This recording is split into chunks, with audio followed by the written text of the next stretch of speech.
आसान नहीं है।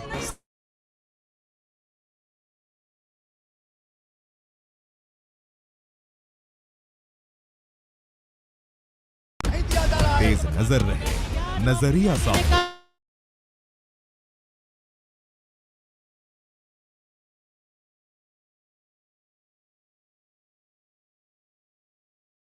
एजेंडा नहीं, सिर्फ खबर।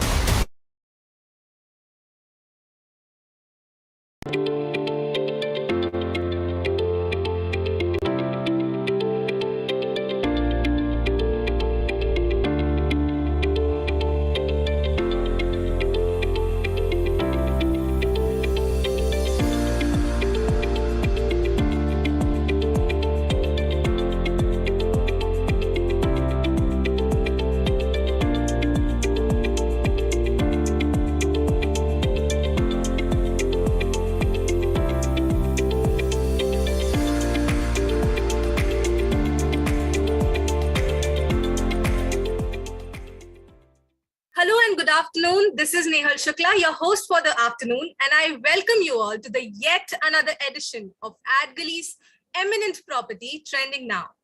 Trending Now is AdGully's effort to compile those valuable insights from the industry leaders in a comprehensive edition that will serve as a guidebook as we move ahead, leaving behind those very challenging times. This is a keepsake for these times.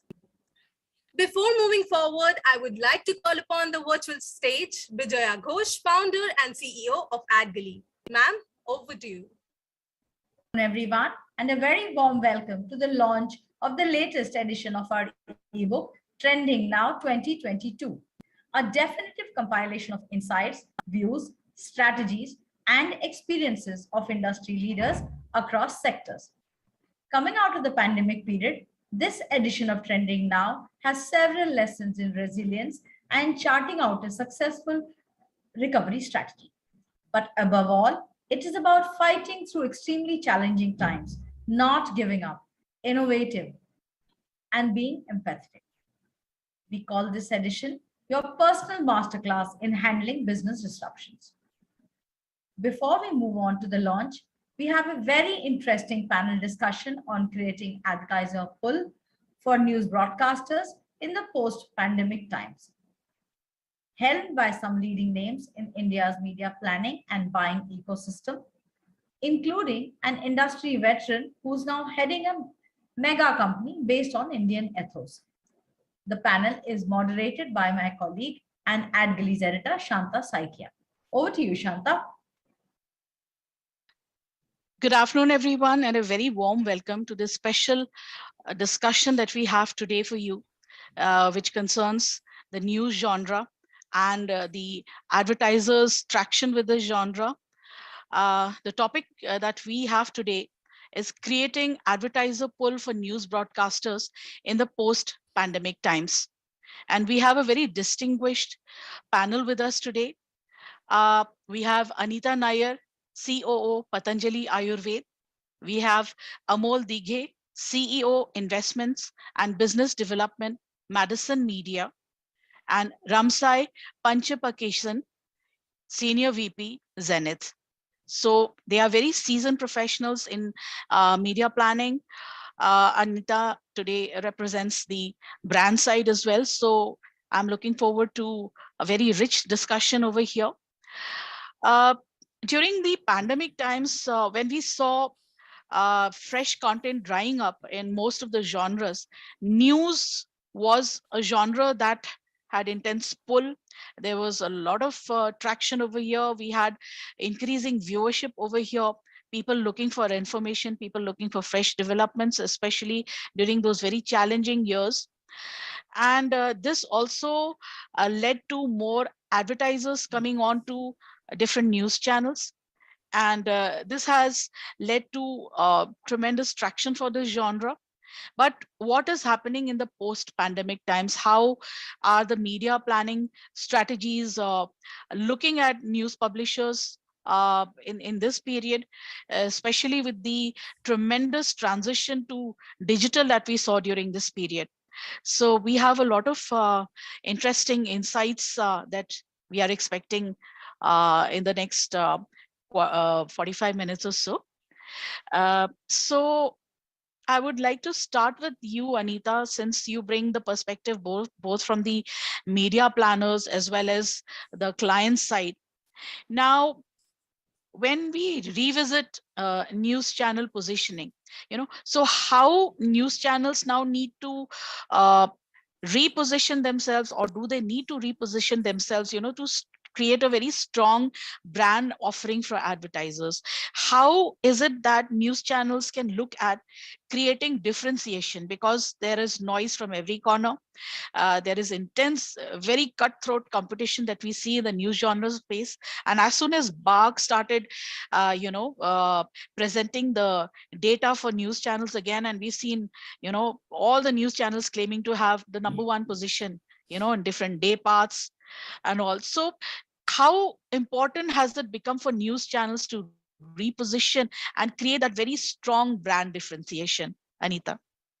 Yeah, so I'll wear the media planner's hat first and answer that question, because not that the perspectives are going to be very different, but they're going to be from different sides. So Absolutely. I think as far as media planning has been concerned, I think for various brands, depending on what kind of product categories one is working on, news has been a great genre to to patronize. Whether it is the automobile sector or the real estate sector, not as much as FMCG, and I'll come back to that when I'm talking on behalf of a brand. We've always seen largely male skewed product categories who've patronized news quite a bit. Talking about pre-pandemic, of course, news was where it was, and then came this whole thing about them not getting, the BARC not being very kind to them. And then, of course, pandemic happened, where you never had, you didn't have too much new programming because of obvious reasons on various entertainment genres. And also the reason for going back to news again and again was also information. What's happening where, are the lockdowns there? When are they getting lifted? What is the position? How are we, game? So news is something that kind of keeps you going all the time. To me, it just gets into it's a loop that keeps on happening, and at any given point in time there is something or the other, whether it's in the form of information, whether it is in the form of any other content piece, that news is being topping the charts, and especially during the pandemic. Now if we come to the post pandemic, and that was the time when there were advertisers who were coming back trying to get advertise a bit on news, because there was no new programming on GCs, and news was something where, again, with a thought to say, should I advertise, should I not advertise, will they buy my product, depending on the category at the time, during this pandemic time when nobody's obviously going out of their households also. But yet news became to that extent a genre of liking, a genre of preference, a genre that brought a lot of advantage to the advertisers at that point in time, because the eyeballs were there. Apart from the OTT platforms, I think the eyeballs were also on the news genres. So it has had its fair share of pull and push, I must say, because I remember that when we used to work on automobile brand, the trade used to, or even various other categories, news was always taken a lot for trade guys, because they would push the advertiser to get the channel on board. So it's always been a combination of pull and push as far as media planning is concerned. And we used to always say that across news channels, there is a lot of flirting that happens, because there's no loyalty to one channel per se. You have a top set of channels in your mind, whether it is the Hindi news or the English news, and you keep flirting for news amongst those. And of course, the anchors did play a good role, because there are people who like to listen to X anchor vis-a-vis Y anchor and stuff like that. But I think a combination of 2 to 3 good news channels would actually cover your audiences and your markets as far as the brand is concerned. Now that is the perspective from a media planner's perspective. So it's always been a channel which we've seen for frequency, for some I'm not talking about a GEC comparative of reach, but of course reach, and especially to do with the trade, or with the tier 2, tier 3 towns as well, specifically talking about the Hindi news channels, because there is a stark difference between the audiences that come to a Hindi news channel or an English news channel. Now, coming to a brand side and specifically Patanjali, I think Patanjali has been a pioneer of FMCG advertising on news channels. I don't think anybody over the years has used the news channels as effectively and impactfully as Patanjali as a brand is used, because whether you see the L bands, whether you see Astons, whether you see Stings, whether you see tags, you see sponsorships, I think we've really patronized the news channels, and rightfully so, because tier 2, tier 3 towns and also the Hindi speaking belt, when I'm speaking of Hindi news channels, is where the unfortunately or fortunately the man in the house does tune in, and the family sits around as well. The man in the house also listens to news, maybe disseminates that information to the family, and that's how the exchange of information or dissemination of information happens. So for a FMCG brand to be using the news channel so effectively, I honestly, when I was not with Patanjali, also to me it was a case study, and I remember a few years back we used to do the planning strategy for Patanjali, and that's when we came across all this. And that's talking about the regional or the Hindi specific news channels, because regional we know cater to those markets, yeah, and the basics of the choice of news channels remain the same, other than the market that it is catering to and the language that one is getting into. So as far as English news channels are concerned, obviously you have a premium audience that you're talking about, yeah, because the reach of English news channels is largely in the metros. I'm not saying it doesn't percolate down, but largely in the metros, because that's the kind of audience a Times Now or a Republic or somebody is looking at it. I mean, if that was the scene, then Republic would not launch Republic Bharat, right? Or if the penetration of the English news genre was in the tier 2, tier 3 markets as well. So I think there's a decent balance from both perspectives. News has a role to play for sure. Whether you talk about frequency, because obviously if you look at the efficiencies, news channels bring in a lot of efficiency to your media plan, yeah, and then of course the reach and the opportunity to see your advertising by repeated exposures is something that the news genres do bring to the table. And the second part, sorry guys, I'm taking time because I have two please. perspectives. Yeah. Sure. So Sure. also coming from the perspective of news channels now, whether it is the stuff on your television or the digital piece, because obviously during the pandemic, a lot of audiences also shifted to digital. I would fathom that during pandemic, a lot of audiences stayed with their television sets because they were home. And now that the mobility has happened, there is more audience which is going on to digital.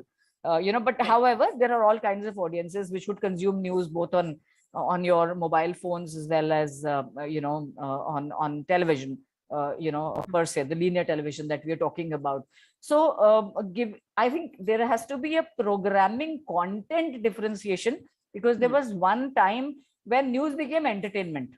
So it became entertainment news. I'm not talking about entertainment news from a Bollywood perspective, but news which was, you would see news and say, what, I mean, it's so funny, yeah. It's just entertaining me. So on one side, I'm talking about me being entertained, but that, the essence of news genre got lost. So to my mind, I think across, genre, across channels, the content is something that differentiates them.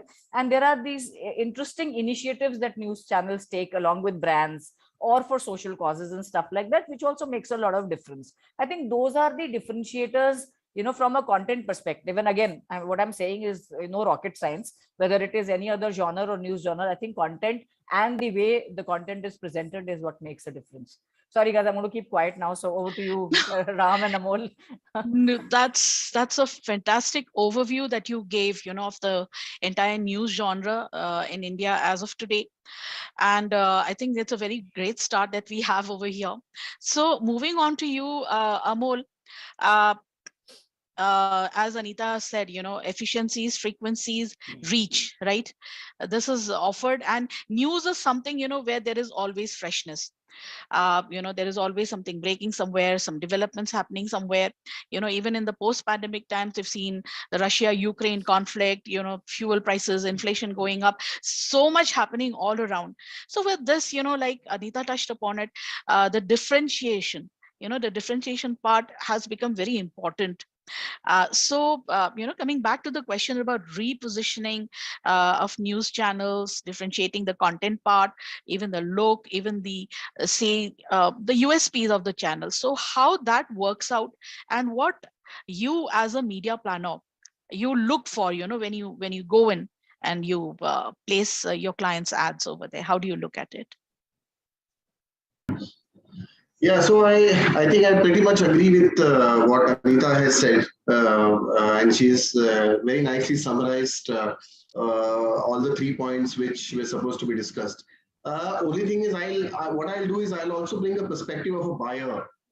In addition to media planning, how do we look at the news genre as not only as from a planning perspective, but also from an investment perspective, which is the media buying perspective.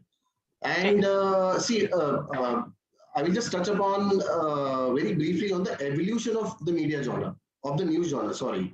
So earlier, when we used to plan and buy on the news genre, it used to be all about the number of spots, the visibility, and because entry into GEC was obviously very expensive. It is still expensive, and you could only buy a limited number of spots. While the reach was absolutely much faster than other genres, the number of spots actually were not very high. So news primarily was used as something to get visibility, to get number of spots, and also for categories which could not probably afford the entertainment genre, because the investment needed on the entertainment genre is very high, and we all know that, right? But today, when I look at it, many clients, traditional clients, even some of the FMCGs have slowly graduated to the news genre as a reach building genre, a very integral part of their media plans. And of course, like Anita said, it is also about reach and the same time frequency. That frequency, which obviously you cannot get on the other genres. News channels today, the news genre rather, has become a very credible medium of advertising. So in every media plan, there is a certain amount of budget which is parked on the news genre, which probably was not there a few years back. So that's a very fundamental shift in the way planning and buying is looking at the news genre. We all know during COVID, the ratings jumped up, obviously, because the new entertainment genre did not have any fresh programming, and people obviously were scared and they wanted to know what's happening. And news genre was the only place of information available. So obviously the rating shot up. But after that, things got back to normal. Now we are seeing a steady, normalization of viewership across genres. Right?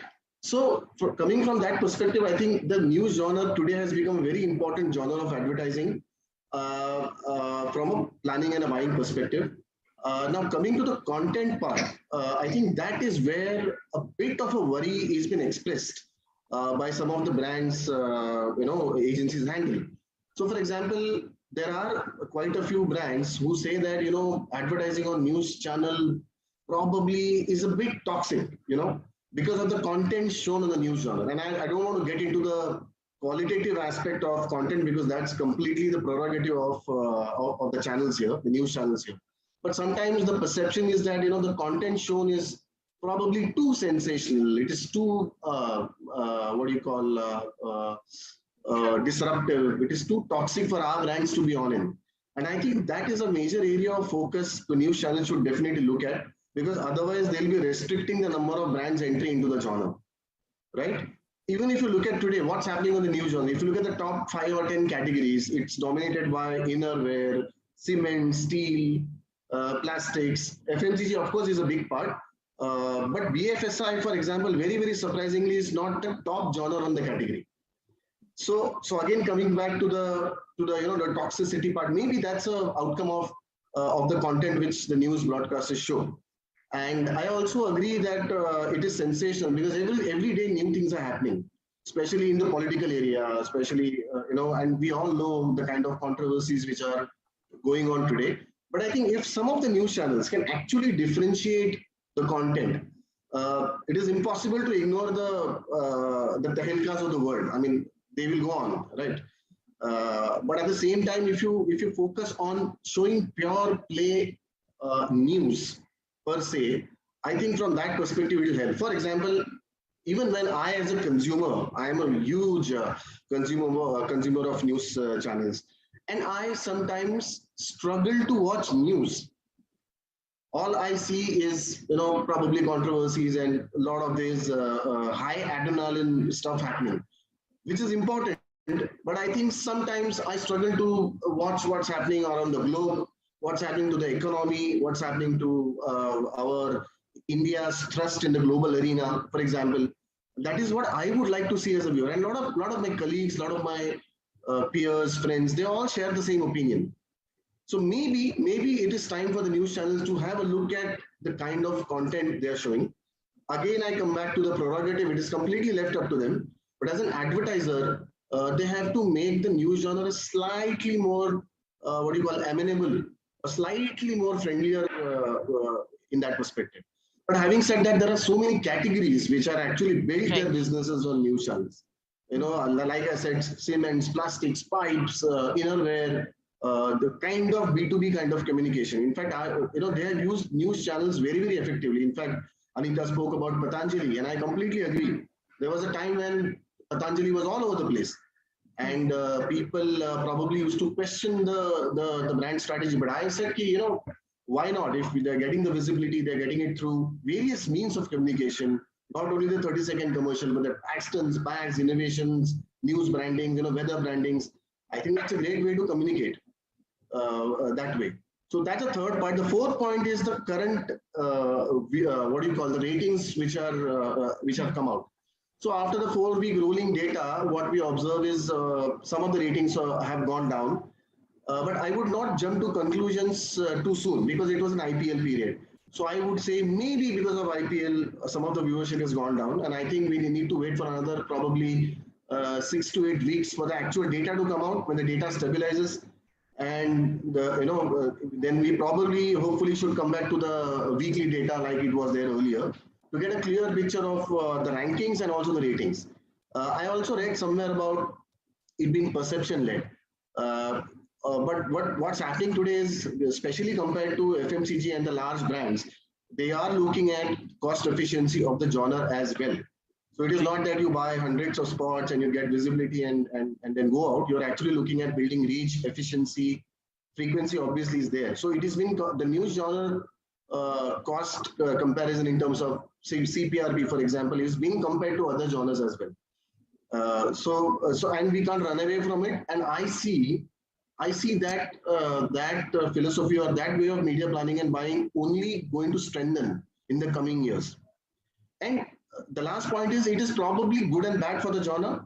Good for the genre is because that will lend consistency to the genre being included in all the media plans. But at the same time, sometimes it could lead to dropping off some channels because CPRB is not working out, from a cost perspective. But largely, I would not be too worried about this from the way I see it today, because I strongly believe in the news channel genre and the way it is adding up to the brand building process. And I am quite positive about the future of the channels. So that's my perspective on the 3-4 points which we spoke about. Sorry, have I taken more time than Anita? I don't know. No, that was an excellent observation. Actually, given the ratings, the really rush for ratings, and everyone, the moment BARC resumed releasing the ratings for news channels, everyone rushing to claim the #1 spot. So Ramsai, as a media planner, how do you look at all these claims that are made by channels, right? We are #1 on this, we are #2, we've on this particular day's coverage, we've, we get a plethora of these information. So as a news channel, as a media planner, how do you take these into consideration? Are your clients swayed by such claims? And when you are devising a media planning strategy where it involves news, right? So how exactly do you work out that strategy? What works for you when you go in for selecting a particular channel group, and when you convince your clients where to place their ads? What sways you uh, towards this? Yeah, thanks, Shanta, and words from Anita and Amol. I may be having a few things to add upon to it. So one is that we are the people in the trade. We know that what numbers matters to us. But when you look at from a consumer perspective, they don't know all these details. They are not aware who is number one, who is number two, who is number three. It doesn't work in their mind space. It's only the news. And it's again, when it comes to a news are actually earlier meant for the key opinion leaders.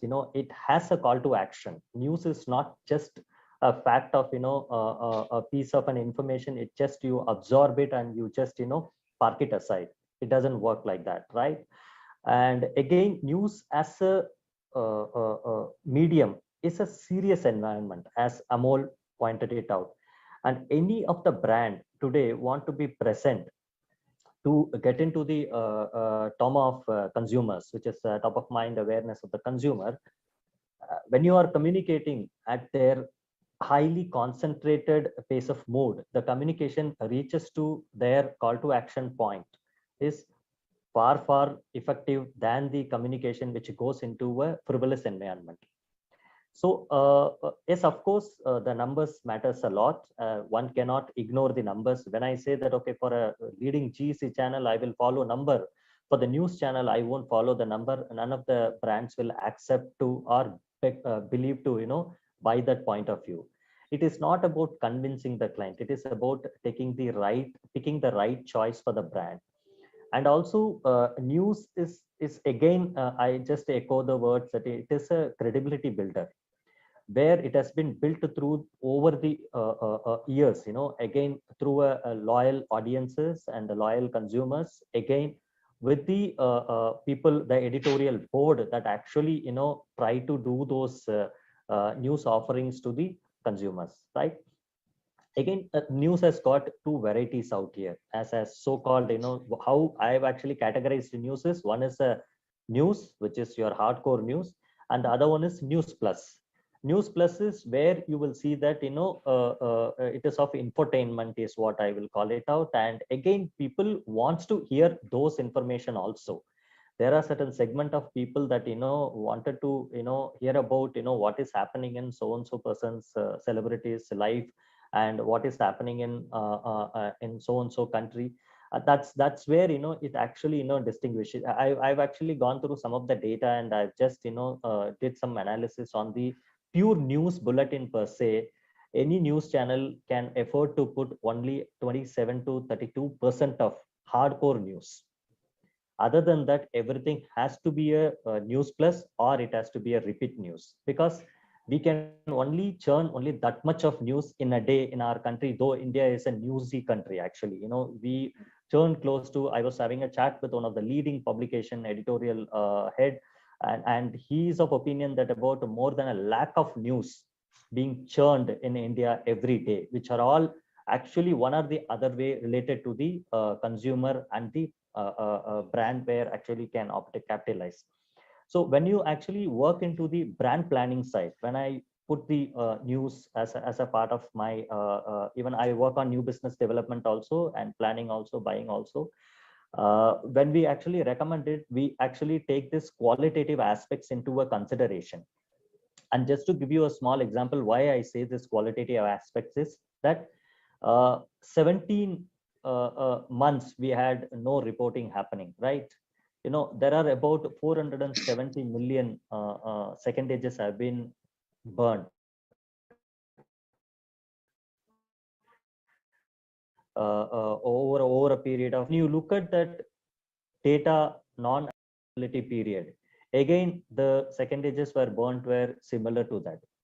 I won't comment on pricing here. I'm damn sure that the pricing doesn't see a drastic change. There may be, 5% plus or minus. That's always, acceptable. And also you look at the brand base. I'm not going by the advertisers because every single brand behaves like an individual advertiser today because they want their own pound of flesh, right? So from a brand base also, what I have observed is that during the data dark period, I won't call it as a data dark period, data non-availability period, there were about close to 3,300 brands have advertised over a period of 2 months time. I've taken a specific period. I will give you the period also. And I've looked at after, the data being released, that number has actually gone up a bit. What it tells, it actually tells that news is a qualitative call. It is not purely aided by, it is not only aided by numbers, is what actually the advertisers of believe. There are few advertisers in my own set of clients where I operate, Nestle and Parle and all. They've taken a cautious call to be away from news. That call is maybe based on the budget optimization, or for that matter, based on the so much of negative news. News is a news, right? You can't make a good news out of a bad news, right? So they've taken a call. That is a conscious call that they wanted to stay away from the news as a genre. So I think these are the few points that, what I've actually observed over a period of time when I was interacting with my clients. But they actually want to have, most of the advertisers brands wants to have news as an integral part of, as Amol said, integral part of their plan to build that credibility for the brand over the years, what they have been, proving per se. Right. Thanks, Ramsai. Anita, you had touched upon it when you spoke earlier about English news channels and Hindi as well as the regional news channels. Now, you had definitely rightly mentioned, how perception works here, how English news channels, they cater to a premium metro-centric audience base, and how Hindi channels and regional channels, they cater to more of a tier 2, tier 3 basis. Now, during the period where BARC was not releasing data about news channels, so we saw a lot of these regional news channels specifically saying that they are losing out extensively on the advertiser ad spends on that, and they fear that they might have to shut operations and all. So how exactly can these regional news channels compete for the advertiser ad spends part of it, when, as Ramsai said, that probably numbers don't matter so much? So how they can look at having greater advertiser pull? What should their strategy be? So, Shanta, honestly, if you ask me, I don't think the regional news channels need to compete with Hindi or English. They just don't need to, because it is a question of the market that they are operating in and the potential in that market and the advertisers in that market. Apart from, of course, the national, all the brands which operate on a national level for whom the regional markets become important, they are one set of brands that will advertise on them. And then there is a lot of regional retail, etc., and homegrown regional clients that also advertise on those regional channels. So honestly, they just don't need to compete with English or Hindi, to the best of my understanding, because what they bring to the fore is really the credible news in that particular region that they're operating in the language of the viewer who's part of that region. So within the news, regional news channels, if there are 2, 3, then of course, again, as Ram and Amol have mentioned, credibility comes into play, sensationalism comes into play. I think anchors have a lot of pull that come into play. They're influencers today, that comes into play. What is it that you are prioritizing in terms of disseminating the information, from a news perspective, that comes into play? Honestly, if you ask me, I would not go by ratings of news channels. they almost behave, for the lack of another analogy, they almost behave like your infotainment channels where ratings don't matter but content matter. So that is very important. I remember in yesteryears we used to say, oh, X channel, an infotainment channel is 0.1, next month it's become 0.2, 100% increase, from a ratings perspective, but the base is so small. So I think to me, again, there are two things that really will attract, whether it's a regional channel, whether it is a Hindi channel, or whether it is an English channel. I think I will put content foremost. Yeah, because you have to understand English news channels carry a different kind of content, sensationalize it in a very different way as compared to a Hindi news channel, which again, sensationalization, does the sensation part in a very, very different perspective. And I don't blame them because they're catering to different kind of audiences. So I think content, to my mind, is something that plays a big role in terms of how you are getting the viewer to view your channel, and hence, of course, if the viewer is viewing, finally advertisers want eyeballs, right? So that's where you're coming from. So differentiation in content is something which is going to really help the news channels. I'm not talking about negative news, positive news, good content, bad content, because they're all subjective. For Russia, Ukraine, something which is happening in Ukraine is positive news. For Ukraine, it works the other way around. So I don't think we are really people who can really differentiate between that. But I think the way the content is really, proposed to the audiences, or the way it is disseminated, is what is very, very important. And each channel has its own role to play, for the simple reason that it has a different content, for the simple reason it's catering to different kind of audiences. There are Hindi news channels who do well in certain pockets in the Hindi speaking markets. They don't do well in another markets. Of course, the English news channels have the all India perspective of the metros, and the the very, very informed Amol kind of serious person who's looking at news, and really hunting for news within the content pieces. Those are available. But then there is a large chunk of audience in the Hindi heartland, for example, who loves the sensationalization of news. That's where your eyeballs are coming from.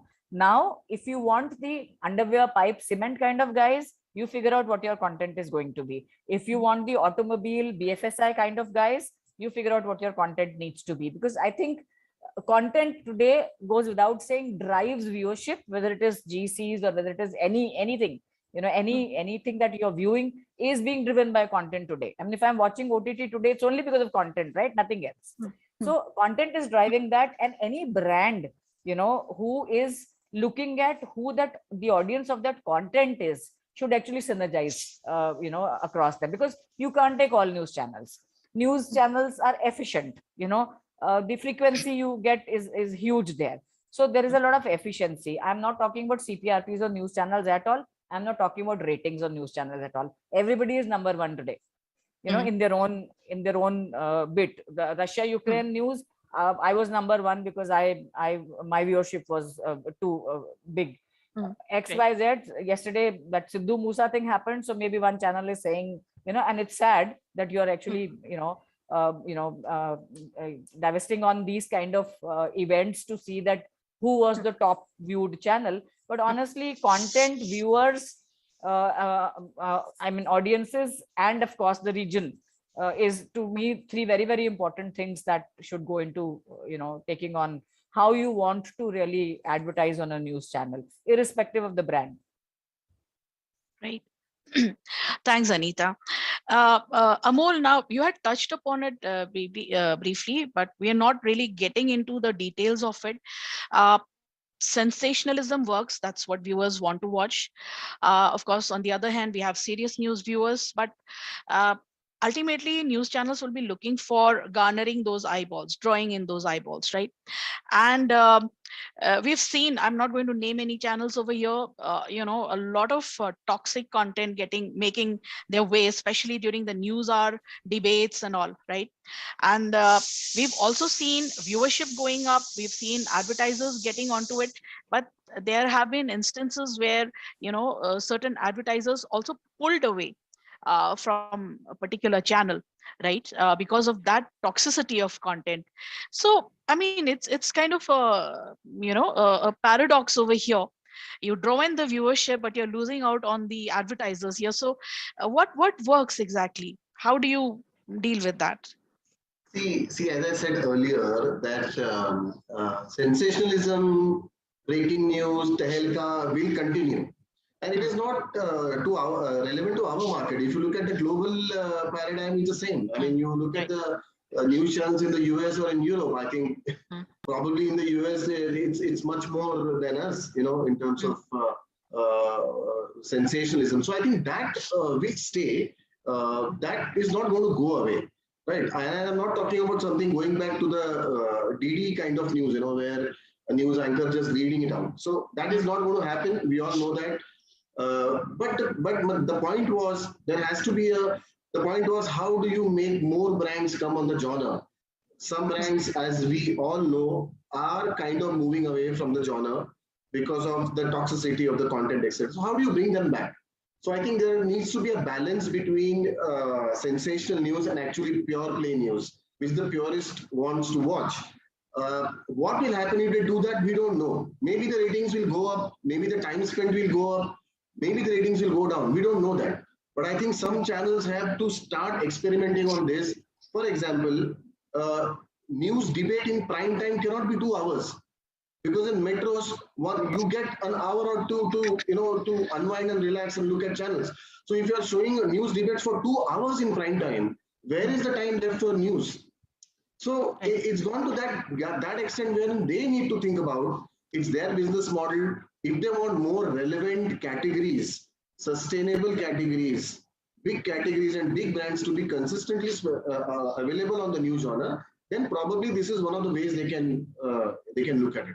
And also, sorry to digress a bit, I think the earlier point you made to Anita was about regionalization and how regional channels, news channels have come up and some of them are. I am actually surprised to hear it because I think the expansion of news will happen because of regional news channels. Anita pointed out to the content. For example, a Hindi news channel cannot show the content of a regional, of what's happened in the particular region, right?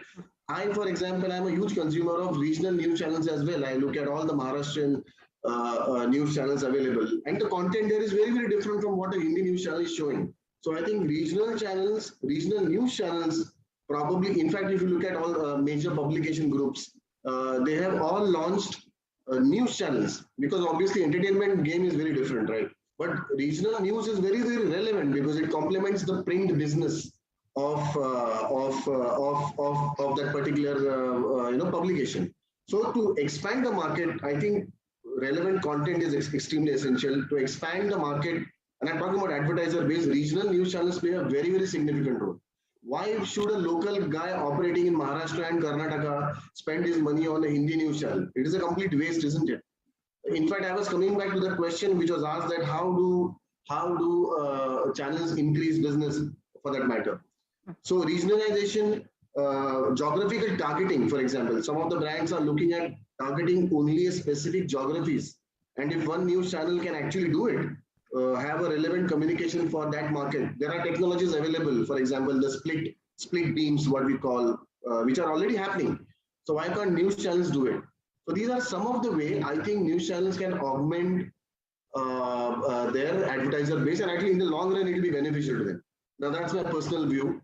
But again, having said that, somebody has to experiment and see whether it is actually working or not. Yeah. Right. Thanks, Amol. Ramsai, would you like to add to that as to how regional news channels, because we saw during the pandemic times when BARC data was not available, especially the News Broadcasters Federation, which has got a lot of regional channels, in that body. And they, in fact, had serious concerns that, we are not getting enough advertisers because we don't have any ratings available during this period. So how do you, what is your take on how regional news broadcasters can grow their base, and also the role that digital can play in, taking that base further? I'm sorry, I mean, we have not much time, so if you could Yeah. be a bit I'll succinct. I'll finish. Yeah. Do I have three to 4 minutes? Sure, I'll sure. No, more than that, more than that. Great. So there are two questions you have asked. One is that how is that the digital penetration is going to boost up Mm. the space, and the second one is the how the regional Regional. yeah players are going to actually address their revenue problems, right? So I first of all, the market is completely now getting fragmented. That's the first thing one has to admit and understand, because of the ways of targetings have changed now. So every brand wants to actually, as Amol said, sharp targeting has become the key to success now, because every brand has only that much of time to build their quick awareness and reach to get the ROI for the investment that has been made on the space that they are operating, right? Because the availability of time has shrunken. Unlike honor those days where I launch a brand, I say that okay, fine, after 6 months I will get a return back. That's not the case today. That's one. And second is, okay, fine, when we look at the metro and the tier one town per se, the penetration has actually reached to a certain saturation level. The growth and the expansion only can come through the regionalization. So that's where, what we actually call it as India is into two parts. One is India, what we call it as, the other one is a Bharat. Bharat is what actually, we address for our brands, which is called Rurban, which is rural urban, is what we actually termed it, which is in a way it is a middle India, where your urban and rural, in between there is a decent size of audience and consumer who is setting and who has not been actually targeted in an effective manner. There are spillovers which is going and reaching into them, which is not giving the enough returns to the brand to grow into their market space, right? That's where the regional channel comes into play. Now, if you look at the corporate advertising to retail advertising, the corporate advertising typically follows the aided decision making. When I say aided decision making, is numbers, something to substantiate why I have actually considered the so and so channel into my plan. It cannot be subjective. It has to be a qualitative fact that has to be put forward, because of the fact every businesses now comes under audit also, right? And you have an auditor, internal, external auditor, who question them. This is all about the corporate phenomena. When you actually look into the regional phenomena, I'll not call it as rural. The regional phenomena is something, it works differently. It is a word of mouth advocacy. And I typically I come from a state which is Pondicherry. It's a Tamil Nadu, part of Tamil Nadu, right? Where the retail advertising is huge, right? It is perhaps it's one of the second largest retail advertising state in the country today, right?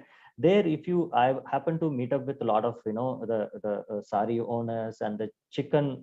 There is a branded chicken in Tamil Nadu, right? Suguna chicken, where you don't find them anywhere in the world today. They've created it like that. So why I say that, those people doesn't look into the numbers. They look into the reality on the ground. They put investment on the channel and they see how many people are actually talking about it. They take physical surveys. When people visit them, when people talk to them, they say that, where have you seen me? Where have you seen my communication? Or somebody actually sends a message. That's how the peer-to-peer communication is actually plays a very, very, very, very key role in the regional markets. And the corporate advertising continue to happen. The regional advertising have actually increased. If you look at the retail market, I was part of a retail forum of one of the retail forum last month, where we've very clearly seen that every 60 to 70 kilometer in India, the dialect changes, right? And you need to, as Amol and Anita said, that you need to address them with their local perspective. That's where this regional channel comes into an effective play. So I don't think so that the regional broadcast, it's my view of opinion that they have to worry too much about numbers and all those things. They just have to keep this momentum at the local level, and they just have to keep proving it to them, as Anita said, offer what consumer wants to watch.